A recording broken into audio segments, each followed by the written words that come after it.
नमस्कार, बहुत स्वागत है। रात के 9 बज गए हैं और वक्त हो गया है लाख टके की बात का। मैं हूं शीनम शर्मा। नमस्कार, मैं हूं आपके साथ में मनदीप और लाख टके की बात में आज बात होगी संभल में सियासत के, क्योंकि जिस तरह बीजेपी इस मुद्दे को धार दे रही है उससे माना जा रहा है कि 27 में वेस्ट यूपी का सेंटर संभल रहेगा और संभल से ही 27 की बिसात बिछेगी। इसके साथ ही बात होगी इंडी गठबंधन की। केजरीवाल और कांग्रेस के बीच टकराव से अब सवाल ये उठ रहे हैं कि क्या 27 में यूपी में भी अखिलेश की राहें अलग होने वाली हैं, क्योंकि केजरीवाल कांग्रेस को गठबंधन से बाहर करने की मांग कर रहे हैं और अखिलेश केजरीवाल के साथ खड़े हैं। इसके अलावा बात होगी प्रयागराज महाकुंभ की, जिसके लिए सीएम योगी ने आज राष्ट्रपति, उपराष्ट्रपति अमित शाह, राजनाथ सिंह समेत कई नेताओं को निमंत्रण दिया है। वहीं मन की बात में प्रधानमंत्री मोदी ने प्रयागराज कुंभ से एकता का संदेश दिया है। और फिर बात होगी उत्तराखंड में होने वाले निकाय चुनाव की, जिसमें पार्टी में अब बागी अपने तेवर दिखाने लगे हैं। कांग्रेस हो या फिर बीजेपी हो, बागियों को मैनेज करना इस वक्त परेशानी बन चुका है।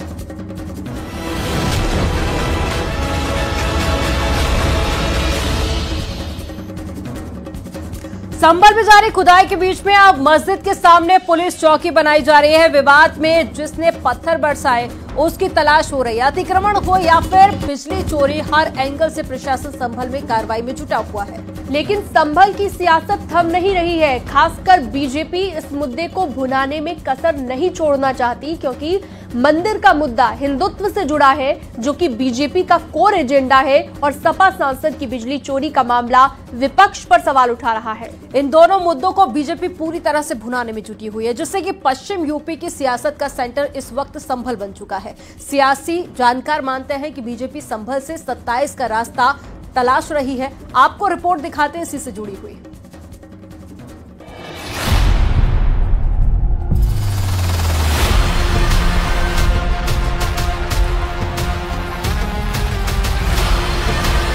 अगर विश्व शांति की स्थापना करनी है तो यह सनातन धर्म ही उसको कर सकता है।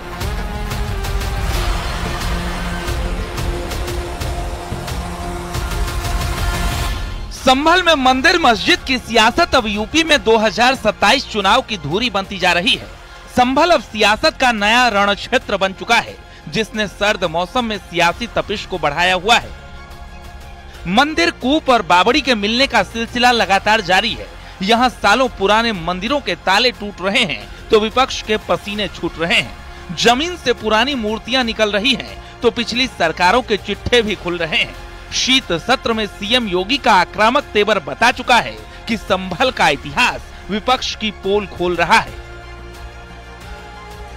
1947 से लेकर के अब तक 209 हिंदुओं की निर्मम हत्या वहां हुई है। संभल के अंदर 209 हिंदुओं की, और एक भी बार किसी ने उन निर्दोष हिंदुओं के लिए कभी दो शब्द नहीं कहे, उनके प्रति, उन परिवारों के प्रति संवेदना के शब्द नहीं कहे। महोदय, जो आज घड़ियाली आंसू बहा रहे हैं, ये लोग कभी भी उन निर्दोष हिंदुओं के बारे में कभी दो शब्द नहीं कहे। सीएम योगी ने सदन में इस मुद्दे को पूरे जोर शोर से उठाया। दंगों में मारे गए हिंदुओं का जिक्र किया। मंदिर मिलने का मामला हो या फिर कूप या खंडित मूर्तियां, सीएम ने साफ कह दिया है कि खुदाई भी होगी और दंगाइयों पर कार्रवाई भी होगी। 1978 से जो मंदिर आज निकल रहा है, 1978 से इन लोगों ने कभी खोलने नहीं दिया उस मंदिर को। जो आज बजरंगबली का मंदिर निकल रहा है, जो वहां पर आज 22 कुएं किसने बंद किए थे, इन 22 कुओं को भी वहां पे बंद किया गया। और वहां का माहौल इतना तनावपूर्ण किसने बनाया था? ये पत्थरबाज कौन थे? एक भी गिरफ्तारी बिना साक्ष्य के नहीं हो रही है। और याद रखना, जिसने पत्थरबाजी की होगी, जिसने माहौल खराब किया होगा, उसमें एक भी बचने वाला भी नहीं है।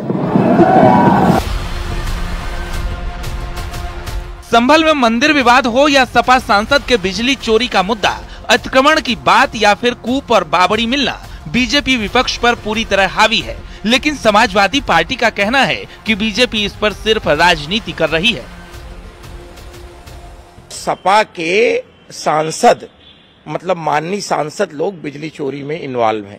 तो समाजवादी पार्टी के तो नेता इसी नाते फ्रस्ट्रेटेड हैं कि उनको जमीन कब्जा करने को नहीं मिल रहा है, उनको गुंडई करने को नहीं मिल रहा है, उनको बिजली चोरी करने को नहीं मिल रहा है। आप उठा करके रिकॉर्ड दिखवा लीजिए समाजवादी पार्टी के शासन के समय, तो इनके प्रत्येक जिलों में वरिष्ठतम नेता एक एक जगह कब्जा करके बैठे हुए थे। और ये भारतीय जनता पार्टी मुख्य मुद्दों पर, मुख्य समस्याओं पर चर्चा ना हो, बात ना हो, सुबह शाम मंदिर मस्जिद का राग लपेटकर वो चाहते हैं कि जो हमारा सौहार्द है, अखिलेश जी ने यही कहा था ना कि भारतीय जनता पार्टी के लोग जो सौहार्द है उसको खोदना चाहते हैं। सौहार्द खोदने से शांति नहीं आएगी, ना विकास। बीजेपी यूपी वेस्ट में लंबे समय से अपनी जड़ें जमाने में जुटी है। सियासत के जानकार भी मानते हैं कि इस वक्त इससे अच्छा मुद्दा बीजेपी के लिए शायद ही कोई होगा, और यही वजह है कि इस बेल्ट में हिंदुत्व और आध्यात्मिक राष्ट्रवाद के एजेंडे को धार देकर संभल को 27 के लिए तैयार किया जा रहा है। मैं समझता हूँ ये कोइंसिडेंस है कि ये दोनों चीजें ऐसे समय पर हुई हैं जब बीजेपी को एक बिना कोई बहुत ज्यादा प्रयास किए हुए एक ऐसा मुद्दा मिल गया है जिसमें वो अपना एक जो एजेंडा है वो तो आगे ले ही जा सकती है, और साथ ही समाजवादी पार्टी को टारगेट करने का भी एक मौका मिला है। रामपुर, अंबेडकर नगर, मेरठ, गाजियाबाद, मथुरा, ये तमाम वेस्ट यूपी के वो जिले हैं जहां बीजेपी हावी है। कुंदर की जीत के बाद अब सियासत का सेंटर संभल बन चुका है, क्योंकि बीजेपी को भरोसा है कि संभल से दिया गया सनातन का संदेश 27 का जनादेश तय कर सकता है। बीजेपी की पूरी रणनीति है कि पश्चिम यूपी की जो बेल्ट है वो संभल मामले से इस बेल्ट को साधा जाए, और सियासी लिहाज से भारतीय जनता पार्टी वहां लगातार जुटी हुई है। कैमरामैन रवि के साथ संकेत मिश्रा, न्यूज़ 18 लखनऊ। दिल्ली के चुनाव में आम आदमी पार्टी और कांग्रेस अलग अलग ताल ठोक रही हैं, लेकिन जिस तरह दोनों के बीच वार पलटवार चल रहा है उसने इंडी गठबंधन की नींव को हिला दिया है। केजरीवाल तो इंडिया ब्लॉक से कांग्रेस को बाहर करने की भी बात कर चुके हैं। और दिल्ली के इसी दंगल में अखिलेश यादव केजरीवाल के साथ में खड़े हैं। मंच शेयर हो या फिर उनके नेता के बयान ये साबित कर रहे हैं कि दिल्ली के दंगल में अखिलेश राहुल नहीं बल्कि केजरीवाल के पाले में खड़े हैं। ऐसे में यूपी में सवाल उठ रहे हैं कि क्या 27 से पहले राहुल और अखिलेश की राहें अलग हो जाएंगी। आपको रिपोर्ट में दिखाते हैं।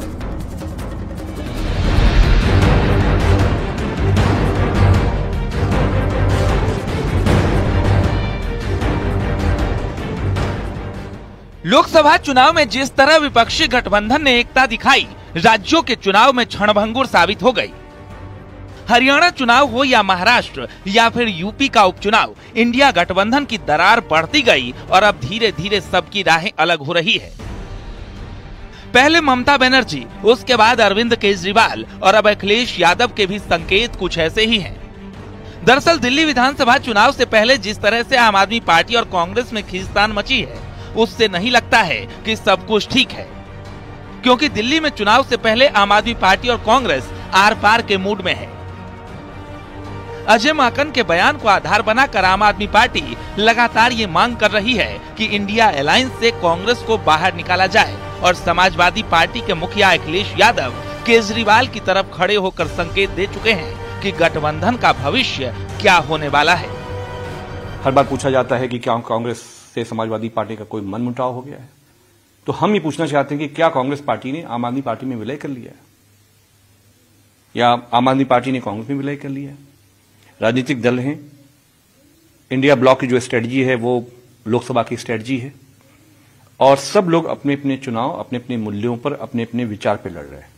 और केजरीवाल जी साफ दिख रहा है कि नरेंद्र मोदी, अमित शाह जी का जो अहंकार है उसको चकनाचूर करने में केजरीवाल जी सक्षम हैं, और बाकी पार्टियां भी अपने तरीके से अपनी लड़ाई को लड़ेंगी। तो समाजवादी पार्टी केजरीवाल जी के साथ है। दिल्ली से पहले महाराष्ट्र और यूपी में भी समाजवादी पार्टी और कांग्रेस के बीच खटपट नजर आई थी। तब महाराष्ट्र में सपा ने महाविकास आघाड़ी से अलग होने का ऐलान कर दिया था। इससे पहले यूपी उपचुनाव के दौरान दोनों ही पार्टी कभी भी एक मंच से चुनाव प्रचार करती दिखी नहीं। बढ़ती दूरियों का प्रमाण संसद में भी तब दिखा बढ़ती दूरियों का प्रमाण संसद में भी तब दिखा था जब अखिलेश संभल के मुद्दे पर सवाल उठाने की बात कर रहे थे, लेकिन कांग्रेस मुखर नहीं हुई और कांग्रेस जिस मुद्दे पर सदन में अड़ी थी उससे अखिलेश अलग दिखे थे। तमाम कारण है जिससे सियासत के जानकारों का मानना है कि गठबंधन में सब कुछ ठीक नहीं चल रहा है।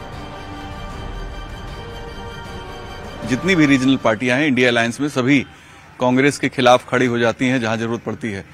चाहे आप महाराष्ट्र में देख लें, वहां समाजवादी पार्टी के साथ इनके तालमेल में दिक्कतें आई, उत्तर प्रदेश में दिक्कत है ही, यहाँ बाई इलेक्शन में दिक्कत रही। ममता बनर्जी लगातार कांग्रेस का विरोध करती हैं, तो कांग्रेस के लिए मुश्किलें हैं और इंडिया अलायंस में बीजेपी के विरोध के अलावा और कोई एजेंडा नहीं है। अगर पूछिए कि इंडिया अलायंस क्या करता है तो सिर्फ बीजेपी के विरोध के लिए ही इंडिया अलायंस बना था। उसका न तो कोई कॉमन मिनिमम प्रोग्राम है, न कोई संयोजक है और न कोई उसने अपना दृष्टिकोण पत्र अभी तक जनता के सामने रखा है। इसलिए इंडिया अलायंस अपनी अंतिम सांसें ले रहा है। दरअसल सपा ने संसद के शीतकालीन सत्र के दौरान कांग्रेस के किसी भी विरोध प्रदर्शन में उनका साथ नहीं दिया। इसके अलावा सपा के मुद्दों पर भी कांग्रेस खामोश ही दिखी थी, लेकिन अब दिल्ली में कांग्रेस और आम आदमी पार्टी के बीच खटपट कुछ ज्यादा ही बढ़ती दिख रही है। ऐसे में समाजवादी पार्टी भी अपने रास्ते तलाश रही है।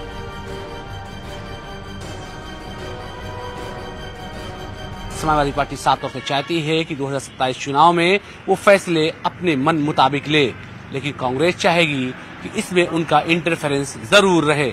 ऐसे में सवाल यही, क्या समाजवादी पार्टी और कांग्रेस का रिश्ता उत्तर प्रदेश में अब ढलान की तरफ जाएगा? कैमरा पर्सन गोपी गिरी के साथ अलाउद्दीन, न्यूज़ 18 लखनऊ। योगी सरकार महाकुंभ को भव्य, दिव्य और डिजिटल बनाने की तैयारी कर रही है। संगम तट पर अंतिम चरण में तैयारियां चल रही है और इसी बीच में दिल्ली पहुंचे मुख्यमंत्री योगी आदित्यनाथ ने राष्ट्रपति द्रौपदी मुर्मू के साथ में अमित शाह और कई बड़े नेताओं को कुंभ का निमंत्रण दिया। कुंभ की पहचान सनातन का संदेश विश्व भर में सुनाई दे, इसके लिए पीएम मोदी ने भी इस साल के अपने आखिरी मन की बात कार्यक्रम में महाकुंभ का जिक्र किया और महाकुंभ से एकता का संदेश दिया। इसी को लेकर एक रिपोर्ट आपको दिखाते हैं।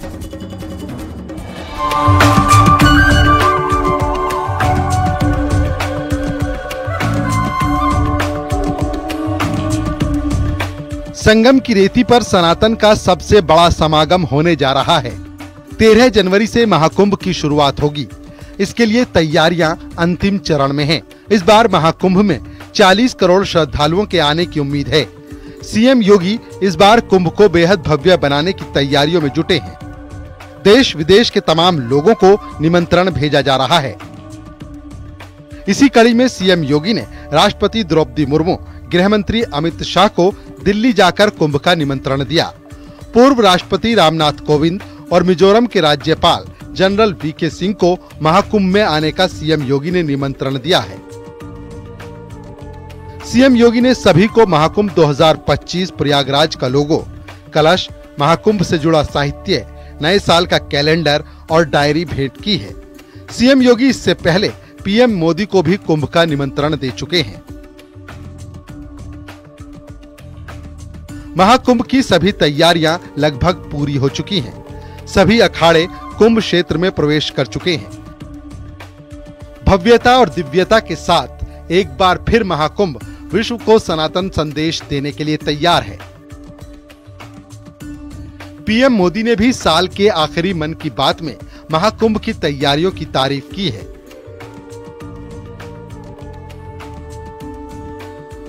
अगले महीने 13 तारीख से प्रयागराज में महाकुंभ भी होने जा रहा है। इस समय वहां संगम तट पर जबरदस्त तैयारियां चल रही है। मुझे याद है अभी कुछ दिन पहले जब मैं प्रयागराज गया था तो हेलीकॉप्टर से पूरा कुंभ क्षेत्र देखकर दिल प्रसन्न हो गया था। इतना विशाल, इतना सुंदर, इतनी भव्यता। साथियों, महाकुंभ की विशेषता केवल इसकी विशालता में ही नहीं है, कुंभ की विशेषता इसकी विविधता में भी है। पीएम मोदी ने अपने मन की बात में महाकुंभ को एकता का महाकुंभ बताया। संदेश दिया कि एक हो पूरा देश। गंगा की अविरल धारा न बटे हमारा देश। हमारा कुंभ एकता का महाकुंभ भी होता है। इस बार का महाकुंभ भी एकता के महाकुंभ के मंत्र को सशक्त करेगा। मैं आप सबसे कहूंगा, जब हम कुंभ में शामिल हो तो एकता के इस संकल्प को अपने साथ लेकर वापस आए। हम समाज में विभाजन और विद्वेष के भाव को नष्ट करने का संकल्प भी लें। अगर कम शब्दों में मुझे कहना है तो मैं कहूंगा, महाकुंभ का संदेश, एक हो पूरा देश। महाकुंभ का संदेश, एक हो पूरा देश। और अगर दूसरे तरीके से कहना है तो मैं कहूंगा, गंगा की अविरल धारा न बटे समाज हमारा। गंगा की अविरल धारा न बटे समाज हमारा। पीएम मोदी ने महाकुंभ की हर तैयारी और सुविधा का जिक्र किया, साथ ही लोगों से महाकुंभ में हिस्सा लेने की अपील की।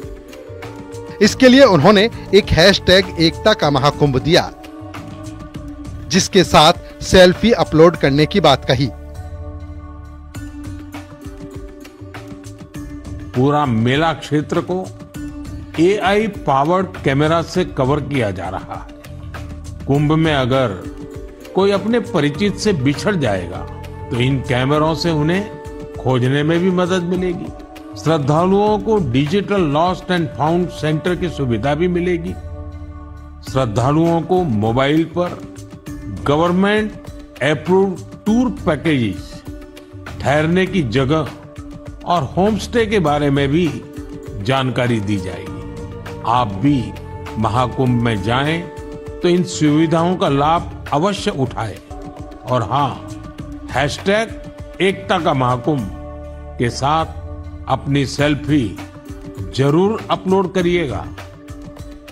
13 जनवरी से शुरू होने वाले महाकुंभ पर पूरी दुनिया की नजर है।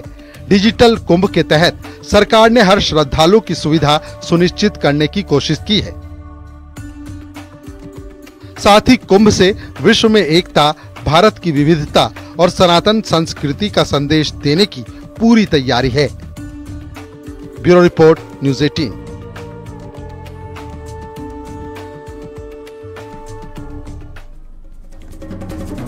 एक तरफ पीएम महाकुंभ से एकता का संदेश दे रहे हैं, सीएम योगी आदित्यनाथ लोगों को निमंत्रण पत्र बांट रहे हैं, तो दूसरी तरफ अखिलेश यादव महाकुंभ की तैयारियों पर सवाल उठा रहे हैं, जिस पर डिप्टी सीएम ब्रजेश पाठक ने अखिलेश यादव को जवाब दिया। उन्होंने कहा कि अखिलेश यादव कुंभ में डुबकी लगाएंगे तो उनके पाप धुल जाएंगे।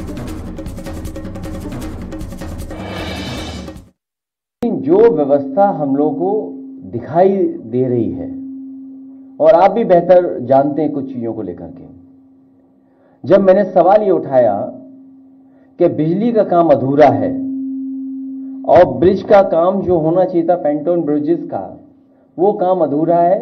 कई महीनों की तैयारी के बाद कुछ ही बन पाए थे ब्रिजेस, और 20 से ज्यादा ब्रिजेस बनने उसमें।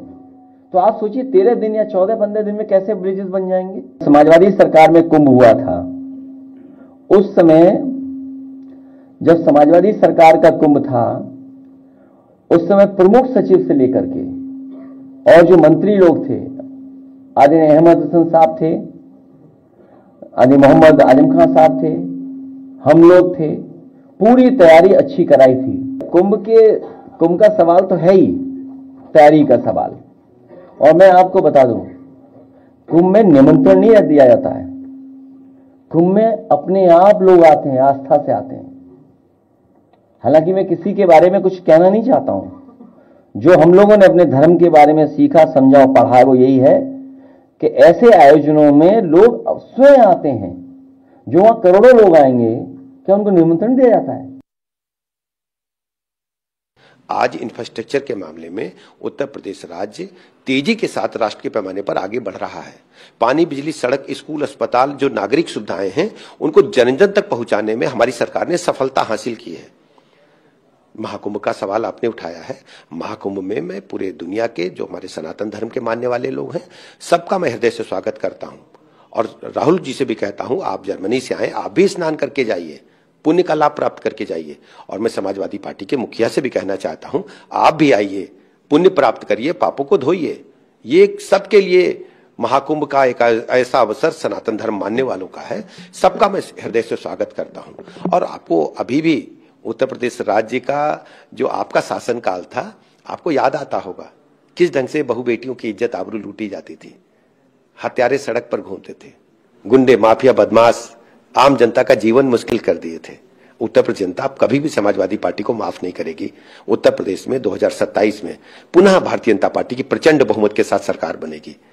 आप समय समय पर सवाल उठाते ईवीएम पर। आप सोचो, जब आप जीतते हो तो ईवीएम अच्छी है, हारते हो तो ईवीएम बुरी है। ये दो रंगी चाल उत्तर प्रदेश जनता कभी आपकी स्वीकार नहीं करेगी। उत्तराखंड में निकाय चुनाव में टिकट फाइनल होने के बाद में बगावत के दौर भी शुरू हो गए हैं। कांग्रेस से टिकट न मिलने से पूर्व मेयर यशपाल राणा की पत्नी श्रेष्ठा राणा अब निर्दलीय चुनाव लड़ने का ऐलान कर चुकी हैं। निकायों की टिकट फाइनल करने के बाद अब पार्टियों के आगे नई चुनौती है बगावत मैनेजमेंट की। बीजेपी हो या फिर कांग्रेस, कई सीटों पर दोनों ही पार्टियों में कोहराम मचा हुआ है।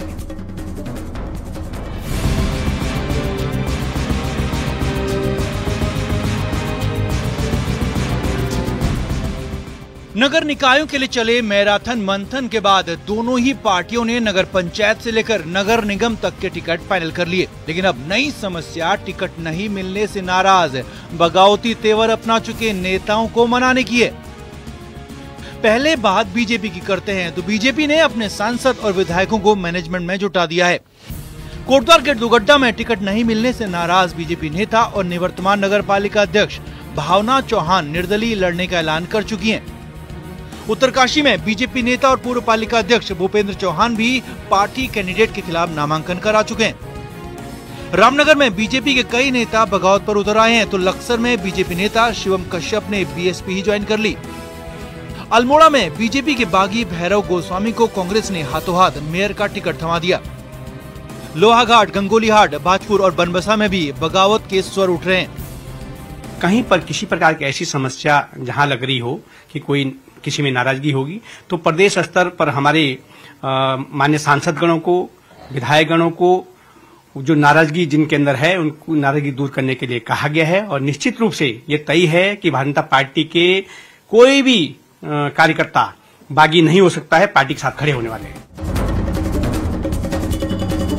और यहाँ वक्त तो चला एक बहुत छोटे से ब्रेक का। आप देखते रहिए न्यूज़ 18।